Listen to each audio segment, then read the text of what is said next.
Muy buenas tardes, Nombre. realmente buenos días en la mañana. Estamos hoy en Gajes del Oficio, Mari Narváez. ¿Cómo tú estás? Hola, saludos a todas las personas que nos escuchan y a ti, Carmen Enid. Soy barataja, pero no es tu culpa. Hoy tenemos un Gajes del Oficio televisivo. Hoy vamos a hablar con un compañero periodista que ya nos dirá cuántos años lleva, porque ya yo borré cuenta de cuántos años lleva Luis Guardiola. Saludos, Luis Guardiola, ¿cómo tú estás?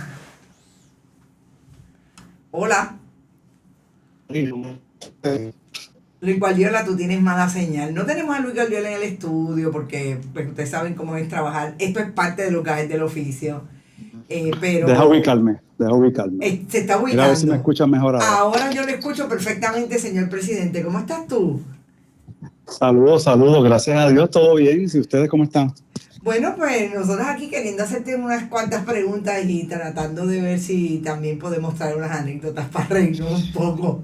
Esas preguntas tuyas me preocupan, pero adelante. Tranquilo, Luis Guardiola. No, cuando me dice Luis Guardiola me preocupan más todavía. Con nombre y apellido. Esa es buena. Creo que ¿verdad? Para que, aunque estoy segura que casi nadie necesita que presentemos a Luis Guardiola porque es una figura constante de la televisión, de los noticieros en Puerto Rico desde los últimos, válgame, no sé, como 30 años. Él nos dirá ahorita, pero quería recordar que es el presidente del Overseas Press Club. Acaba de salir porque acaba de haber una nueva directiva y es la compañera Gloria Ruiz Quillan, pero sí, Luis estuvo ahí. Estuvo un montón de años, ¿no? Luis, ¿Cuántos años? ¿Cuántos años tú estuviste ahí? Estuvimos 5 años porque a raíz de la pandemia nos tuvimos que quedar un tiempito, una pausa en lo que se podía elegir la nueva junta y por lo tanto eso duró como 1 año aproximadamente. Así que en lugar de 4 años estuvimos 5. ¿Pero qué 5 años? ¿Qué 5 años, Luis? ¡Wow!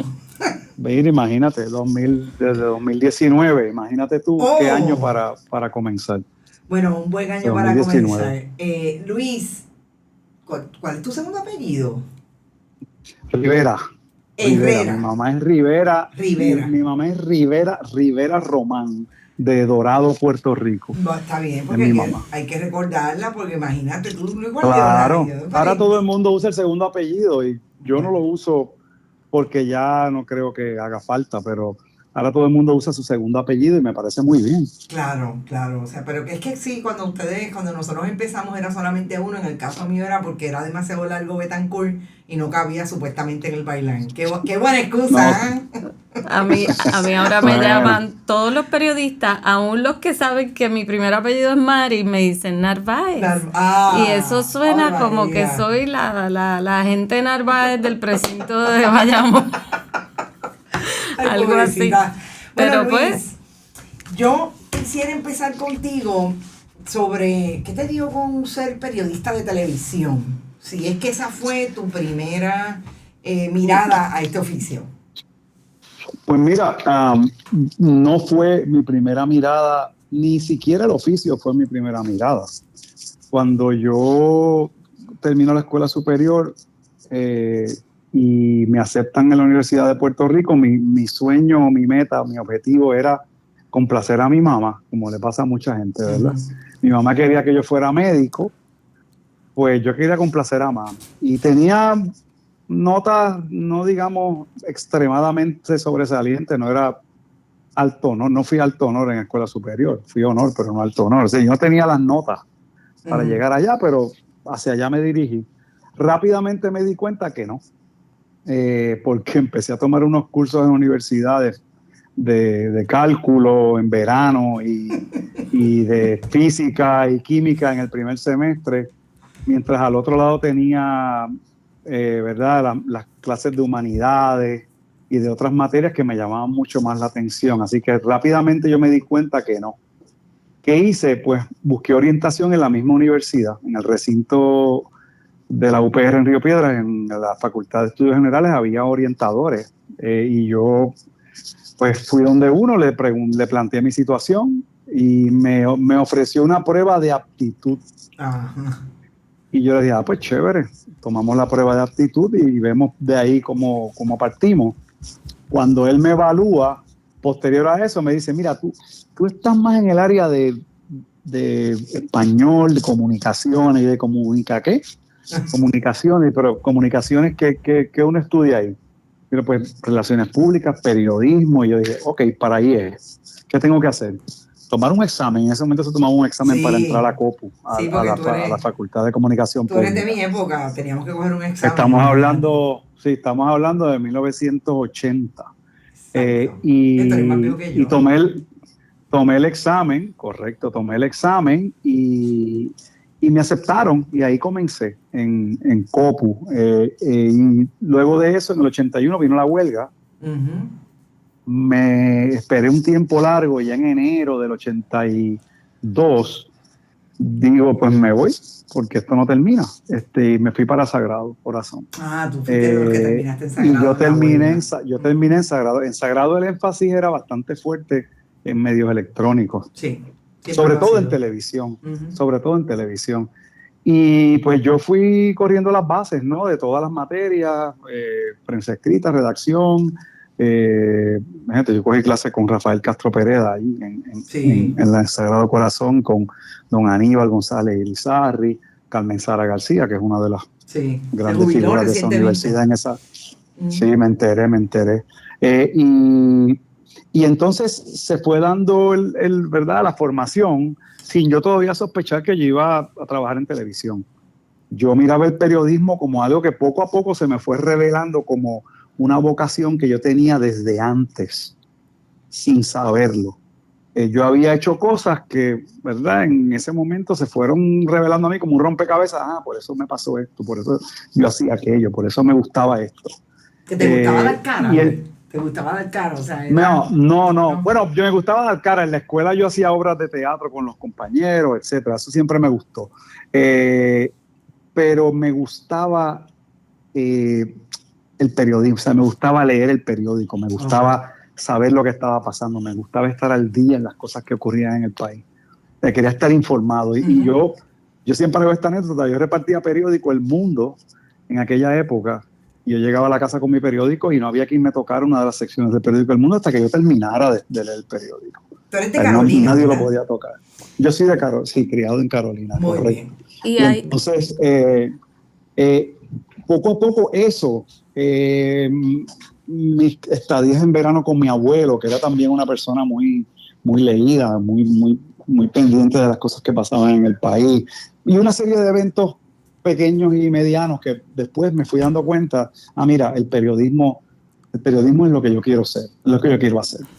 ¿Qué pasa? Que cuando termino de estudiar, al final, en el último semestre en Sagrado Corazón, tú puedes hacer prácticas. Yo hice práctica en un periódico que existía en Puerto Rico, que era el periódico El Reportero. El Reportero, como el que grandes periodistas trabajaron allí, Orlando Vélez Arcelay, Luis García de la Noceda, Norma Valle.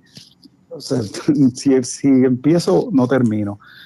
Cuando estoy trabajando allí, un poco haciendo práctica, después me quedé haciendo un poquito de freelance, entrevisto a Franklin Delano López, que es el fundador del Canal 24. Canal 24, allí yo te conocí. ¿Te acuerdas de eso? Sí, claro, lo entrevisto para hacer un reportaje sobre el proyecto y él me dice, yo no estaba trabajando en ese momento, yo trabajaba freelance. Me dice, ¿por qué no solicita? Solicita. Y yo solicité. Hice las pruebas y ahí entro a la televisión. Así que el periodismo, yo siempre digo que yo no escogí el periodismo me escogió a mí. Y la televisión igual, porque a mí me encantó trabajar en periódico, pero me encantó, a mí me encantaba escribir, me fascinaba. Yo tenía la capacidad de escribir y de hacer reportajes de diferentes cosas, porque yo empecé trabajando en la sección viva del Reportero, que era de arte, cultura y entretenimiento. O sea, yo entrevisté a Chayanne, Rubén Blades, o sea, yo hice trabajo ahí. De hecho, cuando me reclutan en el 24, me reclutan para un programa de música. De música. Originalmente. Y ese programa, por X o por Y, nunca fue al aire. Y entonces después como hay una muchas situación cosas en el que Canal 24, que muchas cosas se hicieron.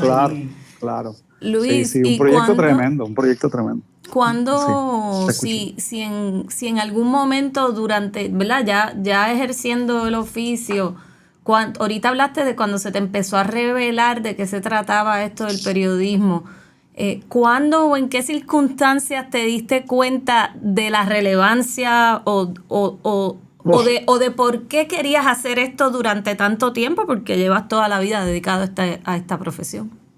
Mira, eso es una gran pregunta y tiene una respuesta que yo nunca he dado. Siempre y la te tengo que decir, radio. te tengo que decir que fueron los sucesos del Cerro Maravilla. Wow. Sin duda alguna, sin duda alguna. Uh-huh. Lo que se reveló a raíz de los asesinatos en el Cerro Maravilla, la forma en que los periodistas fueron desenmascarando el asesinato, el entrampamiento que ocurrió allí. Las vistas del Cerro Maravilla estaban transmitiéndose cuando yo estaba en la universidad. Uh-huh. O sea, para mí ese fue el evento con el que yo realmente sellé esa decisión. O sea, no había marcha atrás. La labor que hizo Tomás Tela, Manny Suárez, uh-huh. La propia Carmen Jovet en un momento dado con unas revelaciones y unas entrevistas y otra serie de compañeros que de verdad de esa generación que hicieron un trabajo espectacular, contra viento y marea, con muchas más situaciones de las que quizás tenemos ahora en términos de, ¿verdad?, presión interna, presión de organismos gubernamentales, estatales, federales, con la división o la polarización tan grande que eso producía. Realmente fue un evento definitorio. O sea, yo creo que para nuestra generación de periodistas, uh-huh.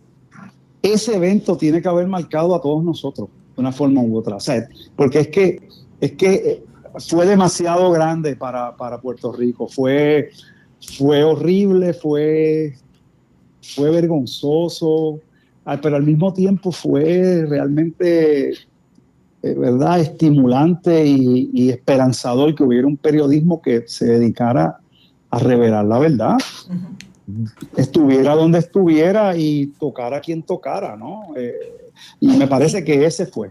Y Luis, en esa misma línea, ¿verdad? Porque eso es un evento tan emblemático, no solo para el país, sino precisamente para el periodismo, porque una de las cosas que se reveló, ¿verdad?, en Cerro Maravilla fue precisamente que los periodistas no podíamos descansar tanto en las versiones oficiales, sobre Correcto. Todo tratándose pues de Fortaleza, de la policía, de agencias en las cuales, ¿verdad?, no se puede confiar demasiado si uno quiere ejercer el buen periodismo. Entonces, ¿cómo eso ha estado presente a lo largo de tu carrera periodística? ¿Cómo lo has manejado en las subsiguientes investigaciones? El hecho de que dónde está la información y la fuente principal casi siempre es una fuente oficial que siempre debe estar bajo cuestionamiento, ¿no? Y que a veces pasa como si fuera incluso la única fuente disponible. Correcto. ¿Qué te digo? O sea, primero que el reconocer eso es lo primero.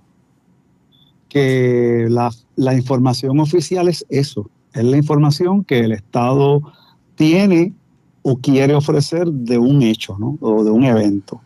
Y el escepticismo constante del periodista, o sea, la duda planteada, la pregunta nueva en todo momento, el buscarle, ¿verdad?, el buscar corroborar esa versión oficial. La versión oficial está para plantearla y para cuestionarla, y para desmenuzarla y para descubrir en ella la verdad.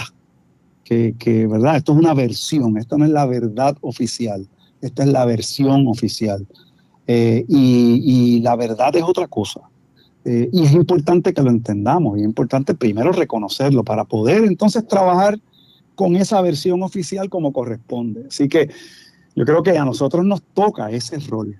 Y esa policía de ese tiempo es afortunadamente muy distinta a la policía actual, que aún con defectos todavía, ¿verdad? Con situaciones muchas que tiene que mejorar.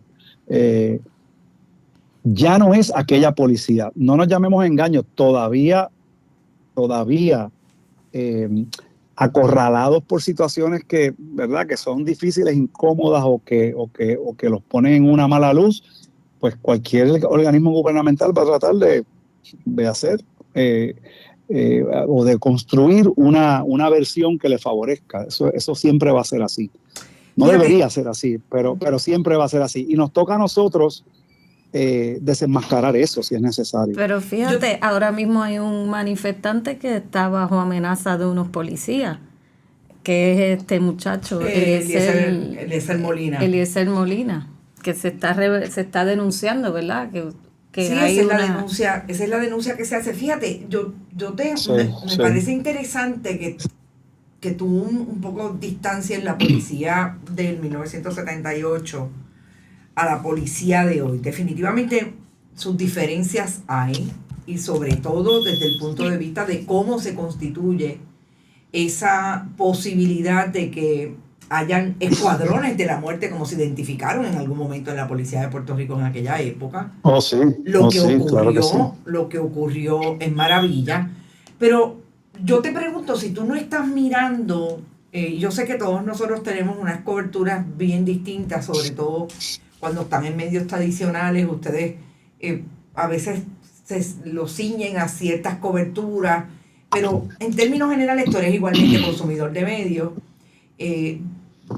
Si no te parecería, y es un planteamiento que nos estamos haciendo, sobre todo los medios independientes, que hablamos mucho con la gente, ¿no? Que tenemos la capacidad de que haya una interacción más directa con nuestras audiencias, que en este momento se están planteando que la policía de Puerto Rico existe cuando hay una marcha del 1 de mayo, cuando hay un llamado y una convocatoria que últimamente son bien públicas, porque sabemos que las redes y todos los nuevos medios se convierten en esos voceros de esas convocatorias. Está ahí, aparece cuando hay denuncias de crímenes ambientales y cuando hay alguna situación que compete a esa misma otra gente, que son ciudadanos de a pie, no están presentes. Y sobre todo, esta última denuncia que se propone desde Eliezer Molina, que la ha hecho pública, de que hay policías que están hablando de cómo neutralizarlo. Y voy a decir neutralizarlo porque esas grabaciones tienen diferentes tonos, ¿verdad? ¿Tú no crees que estamos, de alguna manera, sobre todo nosotros que tenemos 58, 60 años y vivimos maravilla? Yo tenía 14 años, pero me recuerdo como hoy, como si fuera hoy. Y obviamente me recuerdo cuando ya estaba en la universidad y manejaba el asunto desde el punto de vista periodístico. ¿No crees que estamos acercándonos por diferentes razones a una policía que puede estar mirando esos posicionamientos que le cuestionan para qué sirven dentro del aparato del Estado? Pues mira, yo no conozco, te soy sincero, no conozco exactamente cuál es la denuncia que ha hecho Eliezer Molina. Yo lo que te digo es lo siguiente: desde mi punto de vista, ningún ciudadano debe ser objeto de persecución selectiva por parte de los organismos del Estado. Eso no es lo que debe ocurrir en Puerto Rico. Eso no es lo que debe ocurrir.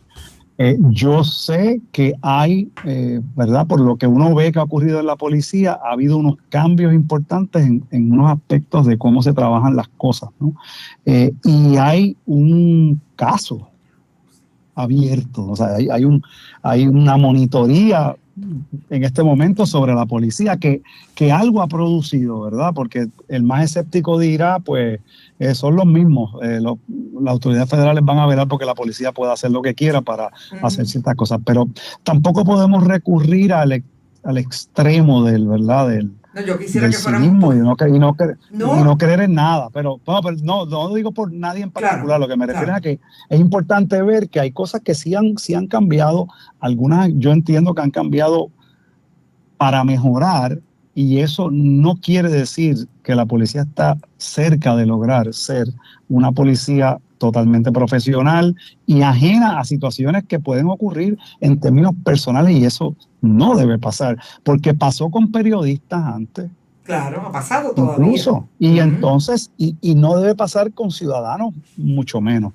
Así que uno puede diferir de las posiciones, tú puedes diferir de mis posiciones, y yo tengo derecho a expresar mis posiciones, y eso no da derecho a nadie a perseguirme, a crear una carpeta, aunque sea virtual o electrónica mía, que es un tema importante que no sé que es nuevo en este momento cuál es la situación en cuanto a eso. Crear algún tipo de carpeta que contenga información de tipo electrónico, huellas, videos, etcétera, mío, para perseguirme. Y son situaciones que debemos tener mucho cuidado con ellas, sea quien sea, quien sea la persona. Carmen Enid, pero tú ibas a hacer una anécdota que no hiciste. No, ya mismo yo voy a esa anécdota para terminar. Esto era light. Esto era light, me dijo Carmen Enid. Y mira, estamos. No, lo que pasa es que esa contestación tuya nos dio una posibilidad. Fue culpa mía, entonces. Tú sabes que aquí si va a haber una culpa va a ser tuya. Sí, exacto. Estoy claro. Mira, es que me parece importante porque fíjate que nosotros, por lo menos acá en Bonita Radio, nos cuestionamos mucho, y yo trato de que la gente piense eso mismo que tú has establecido. No soy yo, no es a mí que me deben proteger mi libertad de expresión, es a todo el mundo. Y en ese sentido aquí hay un cuestionamiento, porque el país está donde está políticamente, socialmente, económicamente, y la gente ha asumido una responsabilidad, entienden muchos grupos, pero también a nivel individual, de participar de actividad, de denuncia, etcétera. Y si el periodismo no cuestiona la capacidad o incapacidad que tiene el Estado de proteger esa libertad de expresión y libertad de asociación, pues imagínate, estaríamos, como bien tú estás diciendo, pues haciéndonos de oídos sordos en algo que es importante para el país. Y en ese sentido yo creo que el ejemplo de Maravilla es como, o sea, ¿quién en Puerto Rico desde el periodismo no pensaría que fue el lugar donde los periodistas demostraron que son importantes para la democracia? Y ahí yo creo que no hay manera de cuestionarlo. Pero yendo a un asunto más light, en términos de tu cobertura, tú nunca has sido un periodista que veamos haciendo anuncios. De alguna manera, como ha cambiado todo el esfuerzo periodístico, sobre todo de los compañeros y compañeras que están a nivel de televisión, eso tú no lo has hecho. ¿Por qué no lo has hecho? Mira, es que yo pienso que el periodista debe mantenerse lo más ajeno posible a cualquier tipo de señalamiento de influencia o de conflicto. Al punto que, y esto un pequeño paréntesis, sí. O sea, al punto de que yo no he ejercido la profesión de abogado preocupado porque eso pueda incidir en mi función como periodista por algún tipo de conflicto o aparente conflicto. Pueden suceder muchas cosas en el ejercicio de la profesión legal que incida o que toque o que de alguna manera pueda estar relacionado a asuntos que se discutan en la opinión pública. Y yo, por eso nada más he sido bien cuidadoso en mantenerme ejerciendo como periodista, a pesar de que culmine ese grado y esos estudios. Yo pienso que los periodistas en este momento están en una situación vulnerable que los expone a que los medios, y responsabilizo a los medios en primera instancia, fomenten primero y permitan que los compañeros hagan ese tipo de mención, integración o hasta anuncio comercial. Digo eso porque aquí, en donde yo trabajo, a pesar de que ha habido situaciones en el pasado en la que hay compañeros que han estado ligados a firmas comerciales. Han sido casos puntuales y muchos de ellos han sido transiciones de arreglos que tenían antes cuando no estaban trabajando en el periodismo activamente, que se quedaron, ¿verdad? Que hubo que hacer una transición porque no se podían retirar de inmediato para no violar un contrato que tenían de alguna firma comercial. Pero aquí hay unas normas de NBC y Comcast, que es la compañía matriz de Telemundo, que impiden ese tipo de contratación. Y aquí se ha hecho un esfuerzo, me consta, por evitar eso. Y se ha evitado, yo diría que en los medios electrónicos, yo creo que este es el medio en el que los periodistas, si hacen, es muy poco, y yo creo que no hacen en este momento ese tipo de actividad. Y yo digo que estamos vulnerables porque es que en algunas ocasiones, sobre todo en radio, la compensación es tan pobre que hay compañeros que se ven forzados a hacerlo. Nunca entenderé a los que tienen una buena compensación y aún así lo hacen. Porque pienso que están en la mejor posición de evitar, ¿verdad?, caer en esa práctica. Y el problema de esto es que una vez tú empiezas a recibir esos ingresos, tú empiezas a girar contra esos ingresos. Claro. Y cuando vienes a ver, estás amarrado a esos ingresos. Y aunque quieras, no vas a poder salirte de ese tipo de práctica. Es antiética, es contraproducente, y lo digo aquí, lo digo donde me pregunten. Hemos visto incluso compañeros haciendo integraciones, anuncios, menciones de agencias de gobierno. Así es. ¿Cómo es posible que eso pase? Y un director o directora de noticias no se levante un lunes por la mañana y le diga a ese compañero o compañera, tienes que parar eso ahora. No pasa porque a veces es el mismo medio el que fomenta que eso ocurra, porque te pago poco, pero te compenso por el otro lado. Es triste que esté pasando. Tenemos que evitarlo, tenemos que combatirlo. Yo creo que la primera línea para combatirlo es denunciar que los medios están incurriendo en esa práctica y utilizando periodistas con esos fines, y eso está mal. Está muy mal. Fíjate que tú hablas del asunto medio y de cómo NBC Comcast lo maneja. Sin embargo, también hay una línea bien finita en el asunto de posicionarse desde el punto de vista personality. Sí.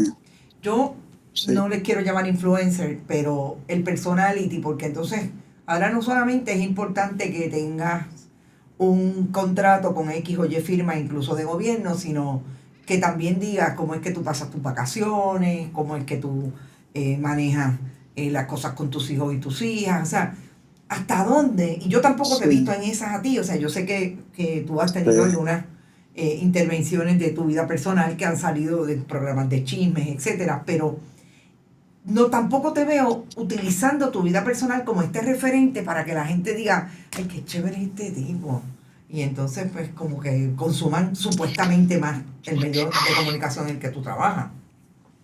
Sí, y eso es una presión adicional, ¿verdad? Que se está creando de tú generar ese contenido que te posicione para tener más seguidores, para crear una plataforma con la cual yo no tengo problemas si el fin es periodístico. Yo publico mi trabajo. Exacto. Yo publico mi trabajo. Y el fin es ese. Cuando el fin deja de ser periodístico, entonces estamos entrando en otro ámbito. Y este afán ¿verdad?, de conseguir el estatus de persona que influencia, yo a eso lo que siempre digo es que si yo influencio a la gente por la calidad de mi trabajo, por la información que yo genero, porque los ayudo a entender mejor las cosas y a poder, ¿verdad?, ser fiscalizadores cuando haya que serlo y tomar decisiones cuando haya que tomarlas, pues perfecto. Esa es la influencia que yo quiero, ejercer, ¿no? Esa es la influencia que yo quiero lograr. El resto es un maridaje entre, pues, la farándula, el interés comercial, Y ahí por un poquito, pues el periodismo, ¿no? Digamos, como pretexto en algunos casos más graves, ¿no? Cuando ya el periodismo se convierte en algo terciario, ¿verdad? Por no ponerle otro número. Ahí yo te digo, los medios quieren que los periodistas tengan cada vez más seguidores, que tengan unas plataformas más amplias para llegar a más audiencias. Y se convierten algunos de ellos en medios. Exacto. Hay casos de compañeros que ellos son medios de comunicación. Y ahí hay que tener triple cuidado, ¿verdad? Porque ahí está lo comercial de nuevo. Ahí está la nimiedad y la trivialidad de las cosas, ¿verdad?, banales que no tienen realmente importancia. Y un poco eso perjudica lo que tú quieres hacer como periodista, porque afecta tu credibilidad. Afecta tu credibilidad. Sí, finalmente sales trasquilado. Claro. Sí. Y la otra cosa es este afán de opinar en todo. Sí, no, esa es bien buena. Y de involucrarse en controversias y en pugnas públicas en redes sociales con todo el que se aparezca. Sí. Y sabemos que ese territorio de las redes sociales es un territorio donde hay mucha toxicidad. Hay mucha gente que dice lo que dice y no se atreve a decirlo si no es ahí. Claro. Porque saben que está mal hecho. Y entonces nosotros involucrarnos en eso, pues es otra cuarta situación que la vemos, que se trata de detener y que es una gran tentación para los comunicadores, ¿verdad? Sí. Que nos gusta comunicar y como que nos gusta opinar. Y opinar de cosas que a veces sin importancia, porque suenan interesantes o porque es lo que todo el mundo está hablando, ¿no? Exacto, porque está trending. Eso es lo que tú me estás hablando.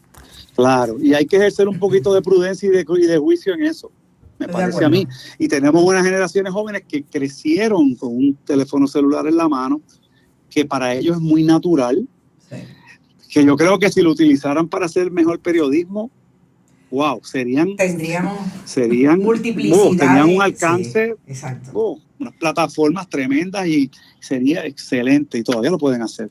Pero se desvían quizá un poco, se dejan seducir un poco por eso, ¿no? Así que yo espero que a medida que vayan madurando y creciendo, pues vayan entendiendo. Y además esto es nuevo, estamos en los dolores de parto todavía de esto. Pero ¿no? eso, todavía esperar mucho es complicado, Luis, porque tú necesitas una sola oportunidad para que se te joda la credibilidad. Una sola oportunidad. Y a veces yo veo que tienen 200, 400 y muchas más en muy corto tiempo. Sí. Y así como son rápidos entrando, la gente es rápida descartándolas precisamente por ese problema de credibilidad. Así que...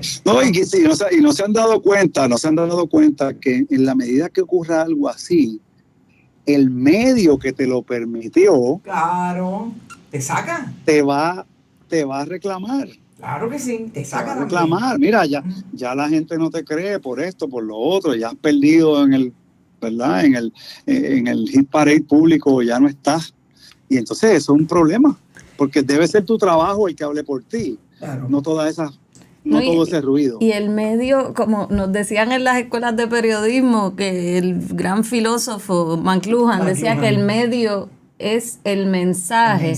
Y un poco eso desde el principio, la ligereza de ese medio, la rapidez y la liviandad de los medios sociales debían de ser ¿verdad? Como un signo para nosotros los periodistas, cuya responsabilidad es precisamente profundizar esas discusiones y de forma rigurosa, ¿verdad? Por lo menos utilizando datos. O sea, es bien difícil.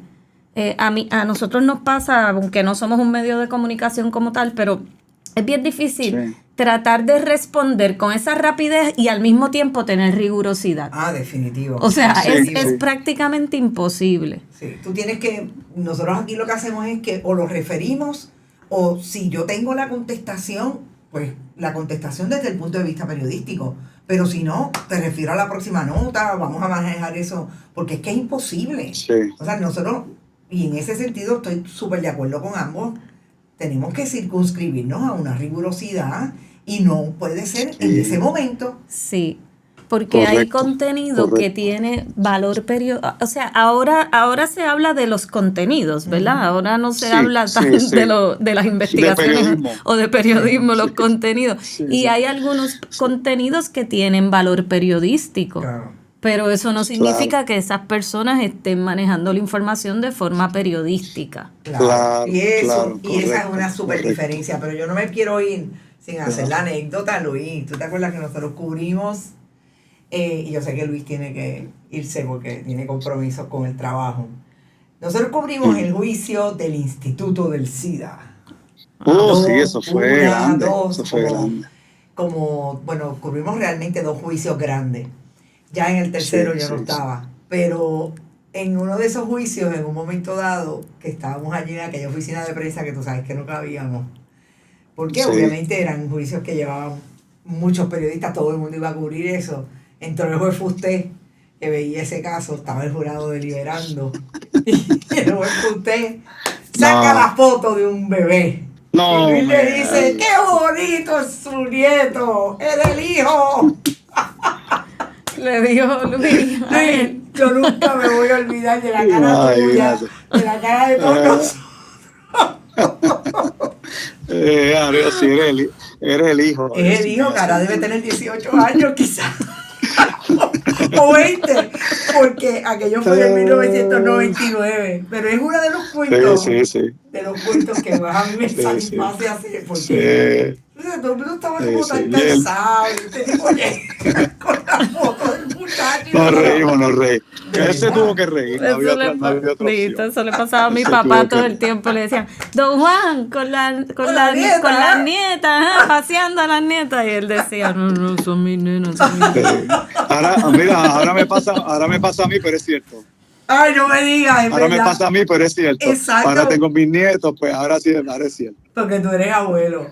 Luis, te agradecemos mucho que hayas participado de este Gajes del Oficio, y yo espero que tengamos más tiempo eventualmente y hagamos otro. Seguro. Son muchos los cuentos y sobre todo este asunto de dónde está el periodismo hoy. Hay mucho que profundizar ahí, pero fue un buen ejercicio inicial. Así que muchas gracias, Luis. Un abrazo, Luis. Gracias a ustedes, se cuidan. Que estés bien. Bueno, esta fue una conversación más breve con un compañero periodista que ya lo escucharon. Joan Luis Baltasaro lleva 40 años en esta profesión, quizá un poquito más. Yo tengo 58, Luis tiene 60 ya. Así es que... él no está aquí para aclarar esa información porque ya cortó la comunicación, así que yo te refiero a que corrobore con la fuente primaria.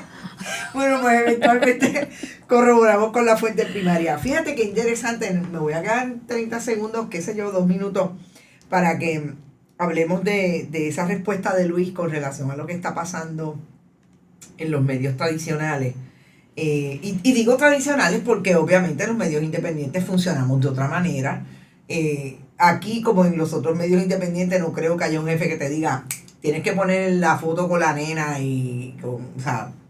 que te crea esa posibilidad de que tengas tu vida personal para hacer o tratar de hacerte un influencer. Que es interesante que lo ubique dentro de lo que precisamente nosotras siempre hemos hablado de que si es o no es periodismo, hacer ese tipo de esfuerzo que le desvían la posibilidad a la gente que tenga información desde el periodismo, que es lo que pretendemos hacer. Aquellos que pensamos que el país está bastante desierto en un momento en que es súper importante que tenga más información y más contenido periodístico. Sí. Me pareció bien interesante esa parte, sobre todo que habló de ¿verdad? De ese rol de los periodistas en las redes sociales que es tan problemático, fíjate, porque uno tampoco quiere ponerse puritanísima, ¿verdad? Exacto. Y hay personas que tienen perfecto derecho a exponer su vida si les parece, ¿verdad? Uh-huh. Yo, por ejemplo, en las redes, por ejemplo, tipo Twitter, yo no expongo absolutamente nada de mi vida personal porque Exacto. Ahí yo no sé quién me está siguiendo. Exacto. En una red como Facebook, donde yo acepto estrictamente a personas que conozco de manera personal, pues ya es distinto, uno puede poner una foto, qué sé yo. Pero ya para, ¿verdad? Las redes esas abiertas al mundo, donde cualquiera te sigue, ¿verdad? Uno no quiere ponerse puritana, pero por otro lado es como que la vida, las redes sociales comenzaron como para documentar ciertas cosas de la vida cotidiana y se ha convertido en todo lo contrario. Un poco la vida ha terminado siendo pública, el performance para las redes sociales. Las redes. Exactamente. Ya no es, ¿verdad? Sí. Documentar lo que nosotras vivimos, es que ahora vivo para lo que voy a exponer ahí.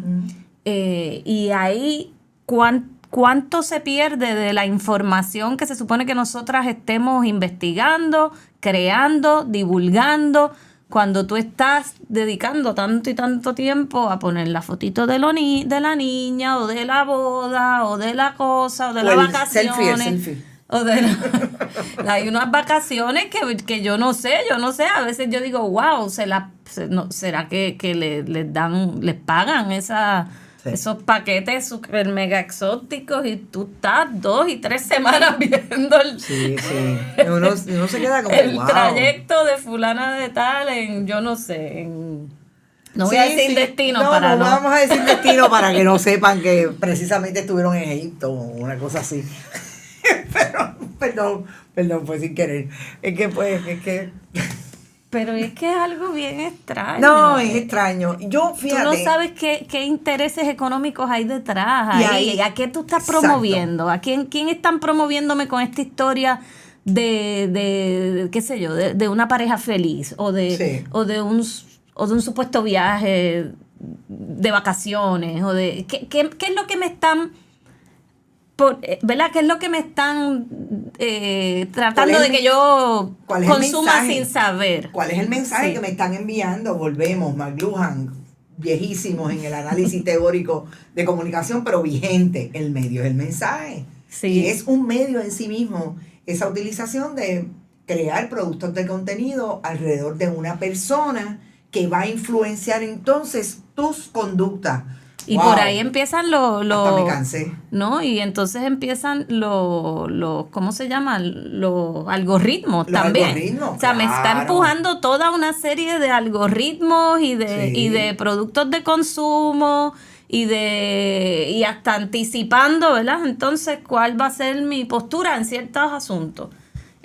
Los algoritmos son un problema tremendo con el periodismo hoy en día. Sí, hoy en día. Y todo eso tiene un rol en la creación de esos algoritmos. Cumple con un fin e influye. Pero, pues mira, nos quedamos, perdónennos que no hicimos el último de junio, pero literalmente los gajes del oficio son así. Sí, porque próximo, el próximo es el 2.